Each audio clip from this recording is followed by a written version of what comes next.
지금 세계는 더 이상 말로만 긴장을 논하는 시대가 아니다. 실제 힘이 곧 전략이 되고 기술의 격차가 곧 생존의 기준이 되는 시대로 완전히 넘어왔다. 곳곳에서 분쟁이 터지고 군사적 충돌 가능성이 일상처럼 거론되는 이 시점에서 동아시아의 공기 역시 빠르게 무거워지고 있다. 미국과 중국의 전략 경쟁이 본격화되면서 이 지역은 더 이상 완충지대가 아니라 가장 예민한 전선으로 변하고 있다. 그리고 바로 이 한복판에서 한국의 군사기술, 그중에서도 KF-21 전투기가 전혀 예상하지 못한 방식으로 국제사회의 시선을 끌어당기고 있다. 불과 몇 년 전까지만 해도 한국은 방산 분야에서 철저히 추격자의 위치에 있었다. 자체 전투기 개발은 꿈에 가깝다는 평가가 많았고 핵심 기술 상당 부분을 외국에 의존할 수밖에 없다는 인식이 지배적이었다. 그러나 지금 상황은 완전히 달라졌다. KF-21은 단순히 새로운 전투기가 아니라 한국이 군사기술 자립의 문턱을 넘어섰다는 상징으로 받아들여지고 있다. 특히 이 변화는 주변 강대국들에게 상당한 압박으로 작용하고 있다. 동아시아 군비 경쟁은 이미 양적인 싸움에서 질적인 싸움으로 전환됐다. 과거처럼 숫자만 늘린다고 우위를 확보할 수 있는 시대는 끝났다. 탐지 능력, 네트워크, 전투, 전자전 대응 능력 같은 보이지 않는 영역이 전장의 승패를 가르는 핵심 요소로 떠올랐다. 이런 흐름 속에서 기술 발전 속도를 따라가지 못하는 국가는 순식간에 전략적 입지를 잃게 된다. 바로 이 지점에서 한국의 움직임이 주목받기 시작했다. 중국 입장에서 한국의 부상은 결코 편안한 변화가 아니다. 지리적으로 두 나라는 매우 가깝고 공군 작전 반경 역시 자연스럽게 겹친다. 여기에 더해 방산시장이라는 또 하나의 전선에서 한국이 빠르게 존재감을 키우고 있다는 점은 중국에게 이중의 부담으로 작용한다. 단순히 군사적 위협을 넘어 영향력과 시장 점유율이 동시에 흔들릴 수 있기 때문이다. 실제로 과거 중국산 전투기를 운용하던 일부 국가들이 한국산 전투기에 관심을 보이기 시작하면서 이런 긴장감은 더욱 커지고 있다. 이런 배경 속에서 KF-21이 등장한 시점은 절묘하다. KF-21은 아직 완전한 스텔스 전투기로 분류되지는 않지만 설계 단계부터 레이더 반사 면적을 최소화하는 구조를 적용했고 최신 항공 전자 장비를 통합하는 방향으로 개발이 진행되고 있다. 이는 단순히 현재의 전투 환경만을 고려한 선택이 아니다. 앞으로 수십 년간 변화할 공중전 양상을 염두에 둔 장기적 전략의 결과물에 가깝다. 특히 주목할 부분은 KF-21이 한국 공군의 작전 개념 자체를 바꾸는 계기가 되고 있다는 점이다. 기존에는 방어 중심의 공군력 운용이 강조됐다면 이제는 정보 수집, 선제 대응, 네트워크 중심 전투까지 포괄하는 방향으로 사고의 틀이 확장되고 있다. 이는 단순히 전투기 한 기종이 추가되는 문제가 아니라 군 전체의 작전 패러다임이 진화하고 있다는 신호다. 국제사회의 반응도 빠르게 달라지고 있다. 일부 외신과 군사 전문 매체들은 KF-21을 단순한 신형 전투기가 아니라 동아시아 안보 지형에 변수를 던진 존재로 평가하기 시작했다. 특히 중국 언론이 KF-21을 의식한 보도를 늘리고 있다는 점은 상징적이다. 강대국이 굳이 신경 쓰지 않아도 될 상대라면 이런 반응이 나올 이유가 없기 때문이다. 지금 이 순간 KF-21은 아직 완성형 무기가 아니다. 그러나 중요한 건 이미 방향성이 분명해졌다는 점이다. 기술을 축적하고 단계적으로 성능을 끌어올리며 결국 자립적인 항공 전력을 구축하겠다는 한국의 의지가 구체적인 형체를 갖추기 시작했다는 사실이다. 이 흐름은 단기간에 끝날 프로젝트가 아니다. 앞으로 수십 년간 한국 군사기술의 방향을 규정할 출발점에 가깝다. 이제 질문은 단순해진다. KF-21이 왜 이토록 주변국들을 긴장하게 만드는가? 그리고 특히 중국은 무엇을 가장 불편해하고 있는가? 다음 이야기에서는 바로 이 지점을 본격적으로 파헤쳐본다. KF-21을 둘러싼 중국의 반응은 겉으로는 차분해 보이지만 속을 들여다보면 결코 여유롭지 않다. 중국 관영 매체와 군사 전문 포털들이 유독 한국 전투기를 집요하게 분석하기 시작했다는 점 자체가 이미 답을 말해준다. 진짜 위협이 아니었다면 굳이 시간과 지면을 할애할 이유가 없기 때문이다. 특히 중국 매체들은 KF-21이 단순한 신형 기체가 아니라 자국 방산 산업의 수출 전략을 직접 흔들 수 있는 존재라는 점을 점점 노골적으로 언급하고 있다. 중국이 가장 불편해하는 지점은 한국이 짧은 시간 안에 항공 전력의 핵심 기술을 빠르게 끌어올렸다는 사실이다. 항공기 개발은 단순히 설계 능력만으로 되는 사업이 아니다. 수십 년간 축적된 시험 데이터, 운용 경험, 정비 체계가 동시에 따라와야 한다. 중국은 오랜 기간 이 분야에서 한국보다 앞서 있다고 평가받아 왔다. 그러나 KF-21의 등장으로 이 인식이 흔들리기 시작했다. 기술 격차가 줄어드는 속도가 중국이 예상했던 것보다 훨씬 빠르기 때문이다. 중국 언론이 반복적으로 언급하는 표현 가운데 하나는 왜 해외 국가들이 중국 전투기보다 한국 전투기에 더 많은 관심을 보이느냐는 질문이다. 이 질문에는 단순한 불만을 넘어선 위기의식이 담겨 있다. 국제무기시장에서 관심은 곧 계약으로 이어지고 계약은 장기적인 영향력으로 연결된다. 한번 신뢰를 잃으면 다시 회복하기가 매우 어렵다는 점을 중국도 잘 알고 있다. 여기에 결정적인 요소가 하나 더 있다. 실제 운용 경험이다. 최근 몇 년 사이 중국산 전투기를 도입했던 일부 국가들에서 성능과 유지보수 문제에 대한 불만이 꾸준히 제기됐다. 정비주기가 길고 부품 수급이 원활하지 않다는 지적은 방산시장에서 치명적인 약점이다. 전투기는 단순히 구매로 끝나는 장비가 아니라 수십 년간 함께 가야 할 시스템이기 때문이다. 이 점에서 한국은 상대적으로 안정적인 이미지를 구축해왔다. FA-50이 대표적인 사례다. FA-50은 화려한 스펙을 내세운 기체는 아니지만 실제 운용에서 검증된 성능과 안정적인 정비체계를 통해 신뢰를 쌓았다. 이 경험은 자연스럽게 KF-21에 대한 기대감으로 이어지고 있다. 중국 입장에서는 한국 전투기가 단순히 기술적으로 위협적인 존재일 뿐만 아니라 시장에서 직접 경쟁해야 할 상대가 됐다는 의미다. 중국 내부 군사 분석가들 사이에서도 분위기 변화가 감지된다. 과거에는 한국을 미국과 유럽의 기술을 조합해 사용하는 국가 정도로 평가하는 시각이 많았다. 그러나 최근에는 한국이 독자적인 설계 역량과 통합 능력을 갖춘 국가로 빠르게 이동하고 있다는 분석이 늘고 있다. 이는 중국이 자국 전투기의 경쟁력을 재평가해야 하는 상황에 놓였다는 뜻이기도 하다. 특히 KF-21이 단계적으로 성능을 끌어올리는 구조로 설계됐다는 점은 중국에게 더 큰 부담이다. 지금 당장의 성능 비교가 아니라 향후 10년, 20년 뒤를 봤을 때 격차가 어떻게 변할지를 계산해야 하기 때문이다. 기술은 한번 궤도에 오르면 가속이 붙는다. 중국이 느끼는 불안감은 바로 이 가속 구간이 한국에서 시작됐다는 데서 나온다. 또 하나 주목할 점은 중국 언론이 KF-21의 외형과 작전 개념까지 세세하게 분석하기 시작했다는 사실이다. 이는 단순한 관심 차원을 넘어 잠재적 상대국의 능력을 진지하게 평가하는 단계로 넘어갔다는 신호다. 동아시아에서 공군력은 단순한 방어 수단이 아니라 정치적 메시지를 담은 전략 자산이다. KF-21은 그 존재만으로도 주변국들에게 한국의 기술 수준을 명확하게 각인시키고 있다. 결국 중국이 KF-21을 불편해하는 이유는 단 하나로 정리된다. 한국이 더 이상 추격자가 아니라는 사실이다. 기술 속도, 시장 신뢰도, 작전 개념 모든 면에서 한국은 이제 독자적인 길을 걷기 시작했다. 그리고 이 변화는 중국이 가장 원하지 않던 방향으로 전개되고 있다. 다음 단계에서는 KF-21이 실제로 어떤 능력을 갖추고 있으며 왜 이 기체가 단순한 홍보용 프로젝트가 아니라는 평가를 받는지 구체적으로 살펴본다. KF-21이 단순한 상징이나 정치적 메시지에 그치지 않는 이유는 실제 전투체계로서의 구조가 이미 상당히 구체화되어 있기 때문이다. 이 전투기는 처음부터 완성형 스텔스 기체로 등장하지 않았다. 대신 단계별 진화를 전제로 설계됐고 그 전략이 지금까지 일관되게 유지되고 있다. 이는 단기간의 화려한 성능을 과시하기보다 장기적인 운용 안정성과 확장성을 우선시한 선택이다.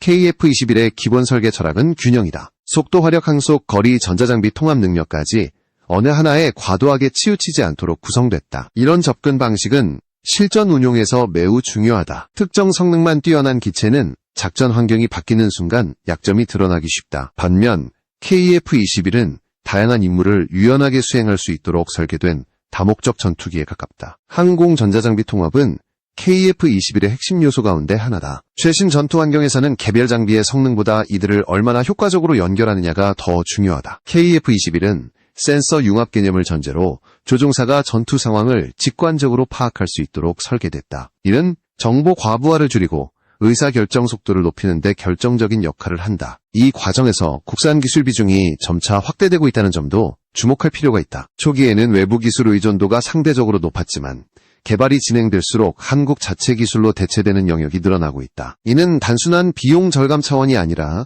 장기적인 운용 주권을 확보한다는 의미를 갖는다. 전투기의 수명주기 전반을 통제할 수 있는 능력은 곧 전략적 자율성으로 직결된다. KF-21의 비행 성능 역시 실전 중심으로 설계됐다. 초음속 영역에서의 안정적인 기동 능력은 공중전뿐만 아니라 신속한 임무 수행에 필수적이다. 특히 동아시아처럼 작전 반경이 비교적 짧고 상황 변화가 빠른 지역에서는 이런 기동성이 전장의 주도권을 좌우할 수 있다. KF-21은 이런 환경을 염두에 두고 개발된 기체다. 무장 운용 측면에서도 현실적인 접근이 돋보인다. 다양한 공대공 공대지 무장을 운용할 수 있도록 설계되어 있으며 임무 성격에 따라 탑재 구성을 유연하게 조정할 수 있다. 이는 한 기종으로 여러 역할을 수행해야 하는 공군 운용 현실에 잘 부합한다. 단일 임무 전용 기체보다 다목적 플랫폼이 요구되는 이유다. 정비와 유지 보수 역시 간과할 수 없는 요소다. 전투기의 진짜 성능은 경납고에서 드러난다는 말이 있다. 아무리 뛰어난 기체라도 정비가 어렵고 가동률이 낮다면 전력으로서 의미가 반감된다. KF-21은 설계 단계부터 정비 접근성을 고려해 구조가 구성됐다. 이는 장기 운용에서 비용과 효율성을 동시에 확보하는 데 중요한 요소다. 이 모든 요소가 결합되면서 KF-21은 단순한 기술 시연용 플랫폼이 아니라 실제로 전력화 가능한 전투기로 자리 잡아가고 있다. 그래서 국제사회는 KF-21을 일회성 프로젝트로 보지 않는다. 향후 업그레이드를 통해 어디까지 성장할 수 있는지를 더 주목하고 있다. 결국 KF-21의 진짜 가치는 지금의 성능 수치가 아니라 앞으로 확장될 가능성이 있다. 단계적으로 센서와 전자전 능력을 강화하고 스텔스 요소를 보완해 나갈 수 있는 구조를 이미 갖추고 있기 때문이다. 다음 이야기에서는 이 확장성의 핵심인 스텔스 기술과 탐지 체계의 진화가 어떤 의미를 갖는지 보다 깊이 들여다본다. 현대 공중전에서 스텔스와 탐지 기술은 서로를 밀어내며 동시에 진화해왔다. 한쪽이 앞서면 다른 쪽이 곧바로 대응하는 구조다. KF-21이 주목받는 이유는 단순히 눈에 덜 띄는 형상을 갖췄기 때문이 아니라 이런 기술 경쟁의 흐름을 정확히 읽고 설계에 반영했기 때문이다. 처음부터 완전한 은폐를 목표로 하기보다 탐지와 회피의 균형을 단계적으로 끌어올리는 전략을 선택했다는 점이 핵심이다. KF-21의 기본 형상은 레이더 반사를 줄이는 데 초점을 맞춰 설계됐다. 기체 외형 곳곳에는 반사 면적을 최소화하기 위한 각도와 곡면 처리가 적용돼 있다. 이는 단순한 외형 변화가 아니라 공중에서 레이더 신호가 어떻게 튀어나가는지를 계산한 결과다. 이런 설계는 특정 방향에서의 탐지를 어렵게 만들며 적의 초기 인식 시간을 늦추는 효과를 낸다. 여기에 더해 KF-21은 국산 AESA 레이더를 중심으로 한 탐지 체계를 구축하고 있다. AESA 레이더의 강점은 단순한 탐지 거리보다 유연성이 있다. 다수의 표적을 동시에 추적하면서도 전자전 환경에 따라 주파수와 패턴을 빠르게 바꿀 수 있다. 이는 적의 방해 전파에 대응하는 능력을 크게 높여준다. 다시 말해 누가 먼저 보고 누가 먼저 쏘느냐의 싸움에서 유리한 위치를 확보할 수 있는 구조다. 스텔스 기술이 완벽하다는 개념은 이미 과거의 이야기다. 주요 국가들은 지대공 레이더 성능을 꾸준히 끌어올리며 기존 스텔스 전투기의 흔적을 부분적으로 포착하는 데 성공해왔다. 이로 인해 스텔스 전투기 역시 새로운 대응 기술을 요구받고 있다. KF-21 개발진이 단순한 외형 은폐에만 집착하지 않는 이유가 바로 여기에 있다. 한국이 주목하는 방향은 레이더 신호 자체를 교란하거나 흡수하는 방식이다. 전자파 흡수 도료와 같은 기술은 이미 여러 국가에서 활용되고 있으며 한국 역시 이 분야에서 의미 있는 연구 성과를 축적해왔다. 중요한 점은 유지 관리다. 스텔스 코팅은 성능만큼이나 관리 비용과 시간이 많이 드는 기술이다. KF-21은 후발주자라는 위치를 활용해보다 효율적인 운용을 염두에 둔 접근을 시도하고 있다. 여기서 언급되는 개념 가운데 하나가 차세대 전자기파 제어 기술이다. 이는 아직 완전한 전력으로 실전화된 단계는 아니지만 장기적인 연구 방향으로 분명히 설정돼 있다. 탐지 장비가 무엇을 보고 있는지조차 혼란스럽게 만드는 방식은 미래 공중전에서 중요한 변수로 작용할 가능성이 크다. KF-21은 이런 미래 기술을 단계적으로 흡수할 수 있는 구조를 갖추고 있다는 점에서 평가를 받고 있다. 탐지 기술과 스텔스 기술은 결국 정보 싸움이다. 상대가 무엇을 알고 있는지 파악하고 그 인식을 얼마나 왜곡할 수 있느냐가 전투의 성패를 좌우한다. KF-21은 이 정보 싸움에서 뒤처지지 않기 위해 센서 데이터 통합과 네트워크 전투 개념을 동시에 발전시키고 있다. 개별 기체가 모든 것을 해결하는 시대는 지났고 이제는 연결된 전력이 전장을 지배한다. 이런 변화는 단순한 기술 진보를 넘어 작전 개념의 전환을 의미한다. KF-21은 혼자 싸우는 전투기가 아니라 전체 전력의 한 요소로 설계됐다. 다음 단계에서는 이 개념이 어떻게 유무인 협업 구조로 확장되고 전장의 양상을 바꾸는지 살펴볼 필요가 있다. 바로 그 지점에서 KF-21의 진짜 전략적 의미가 드러난다. KF-21을 둘러싼 논의가 기술 자체를 넘어 전략과 시장의 문제로 확장되는 이유는 이 전투기가 등장한 시점과 환경 때문이다. 지금 글로벌 전투기 시장은 포화 상태에 가깝다. 미국과 유럽의 고가 기종은 성능은 뛰어나지만 가격과 운용 부담이 크고 중국과 러시아의 기종은 상대적으로 저렴하지만 신뢰성과 장기 운용에 대한 의문이 꾸준히 제기되었다. KF-21은 바로 이 틈새를 정확히 겨냥하고 있다. 전투기 도입을 고민하는 국가들이 가장 먼저 따지는 기준은 더 이상 재원표상의 수치가 아니다. 실제로 얼마나 안정적으로 운용할 수 있는지, 그리고 위기 상황에서 믿고 맡길 수 있는 체계인지가 핵심이다. 이 점에서 한국 방사는 최근 몇 년 사이 빠르게 신뢰를 쌓아왔다. 단발성 수출이 아니라 지속적인 후속 지원과 업그레이드가 가능하다는 인식이 확산되고 있기 때문이다. 중국이 KF-21을 예민하게 바라보는 이유도 여기에 있다. 중국산 전투기는 가격 경쟁력을 앞세워 시장에 진입했지만 실제 운용 단계에서 문제가 드러나면서 평가가 엇갈리기 시작했다. 성능 이전의 안정성과 정비체계에 대한 불만이 누적되면 그 영향은 장기적으로 치명적이다. 새로운 계약을 앞둔 국가들이 신중해질 수밖에 없는 구조다. 반면 한국은 비교적 조용한 방식으로 다른 길을 걸어왔다.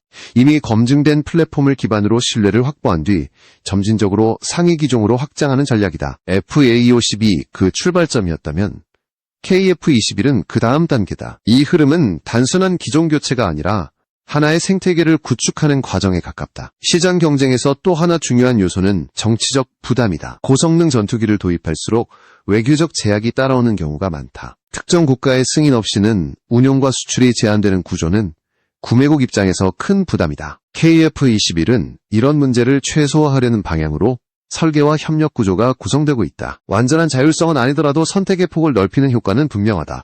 중국 내부에서도 이런 흐름을 인식하는 목소리가 늘고 있다. 과거에는 수적 우세로 균형을 맞출 수 있다는 인식이 강했지만 기술 격차가 줄어들면 이야기가 달라진다. 특히 네트워크 중심 전투 환경에서는 소수의 고성능 전력이 전체 전장의 흐름을 바꿀 수 있다. KF-21이 주목받는 이유는 바로 이 지점에서 중국의 기존 계산을 흔들기 때문이다. 또 하나 주목할 부분은 KF-21이 특정 국가를 겨냥한 무기가 아니라는 점이다. 한국은 이 전투기를 통해 독립적인 방위 체계를 강화하는 동시에 합리적인 대안을 찾는 국가들에게 선택지를 제공하려 한다. 이는 전투기 한 기종의 성공을 넘어 한국 방산 전체의 위상을 끌어올리는 효과로 이어질 수 있다. 결국 KF-21을 둘러싼 경쟁은 단순한 성능 비교가 아니다. 신뢰도 운용 개념, 그리고 장기적인 협력 구조까지 포함한 종합적인 싸움이다. 그리고 이 싸움에서 한국은 조용하지만 분명한 방식으로 존재감을 키우고 있다. 이제 남은 질문은 하나다. 이 흐름이 어디까지 이어질 것인가? 마지막 이야기에서는 KF-21의 미래 로드맵과 그 전략적 의미를 정리해본다. KF-21의 진짜 의미는 현재의 성능보다 앞으로 이어질 진화 경로에 있다. 이 전투기는 처음부터 단발성 사업으로 기획되지 않았다. 단계별 전력화를 통해 기술을 축적하고 그 축적된 기반 위에서 다음 세대로 자연스럽게 넘어가는 구조가 명확하게 설정돼 있다. 이는 단순한 업그레이드 계획이 아니라 한국 공군과 방산산업 전체의 장기 전략에 가깝다. 우선 가장 중요한 단계는 실전 배치다. KF-21은 먼저 대한민국 공군의 주력 전력으로 자리 잡아야 한다. 자국 공군에서 충분한 운용 경험을 쌓지 못한 전투기는 국제시장에서 신뢰를 얻기 어렵다. 한국은 이 점을 누구보다 잘 알고 있다. 그래서 무리한 성능 과시보다 안정적인 전력화를 우선순위에 두고 있다. 이는 단기적인 화제성보다 장기적인 신뢰를 선택한 결정이다.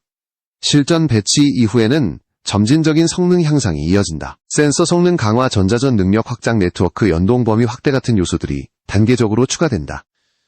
이 과정에서 중요한 것은 기존 기체를 완전히 대체하는 방식이 아니라 유기적으로 발전시키는 구조다. 이런 접근은 비용과 효율성 두 가지를 동시에 잡을 수 있는 현실적인 선택이다. KF-21의 미래를 이야기할 때 빠질 수 없는 개념이 유무인 협업이다. 전투기의 역할은 점점 변화하고 있다. 조종사가 모든 임무를 직접 수행하는 방식에서 벗어나 무인 전력과 협력하며 전체 전장을 통제하는 방향으로 이동하고 있다. KF-21은 이 전환기에 맞춰 설계된 기체다. 단독 플랫폼이 아니라 네트워크의 중심 노드로 기능하도록 구상돼 있다. 이 구조가 완성되면 전장의 양상은 크게 달라진다. 수적으로 열세에 있더라도 정보 우위를 바탕으로 핵심 목표를 선별 타격할 수 있다. 이는 숫자 경쟁에 의존해온 기존 군사 강국들에게 새로운 부담으로 작용한다. 기술과 체계가 전력의 핵심이 되는 시대가 본격적으로 열리는 것이다. 국제시장에서도 KF-21의 장기적 가치는 바로 이 확장성에서 평가받고 있다. 지금 당장 최고 성능의 전투기를 원하는 국가보다